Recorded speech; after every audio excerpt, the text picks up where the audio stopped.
Mire, ya que estamos hablando de comida, ¿sabía usted que el aprovechamiento escolar y el rendimiento escolar dependen de una buena alimentación? Estos son los detalles. El desayuno y refrigerio son muy importantes ya que aumentan la energía de los niños durante el día. Pero, ¿se están alimentando adecuadamente?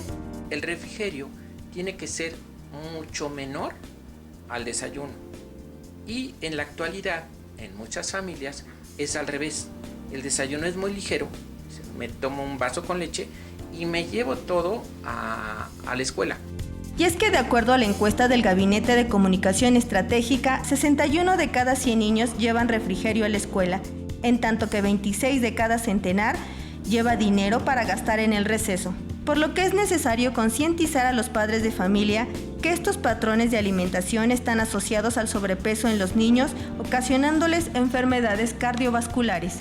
Mayores enfermedades para los niños, hay mucho más problemas cardiovasculares, hay diabetes que no se presentaba en los niños antes, ahorita diabetes tipo 2, que se llaman MODIs, ya niños de 12, 13 años tienen el padecimiento.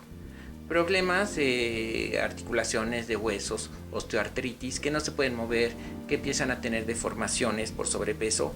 Y no solo eso, sino también algunos tipos de cáncer que se están potenciando, se están disparando. Por tal motivo se debe tomar conciencia sobre la importancia de la alimentación en los niños, debido a que, resalta el especialista, está creciendo una generación de niños obesos, los cuales, si nacieron después del año 2000, probablemente vivan menos que sus padres. Mariana Sánchez, 21 Noticias.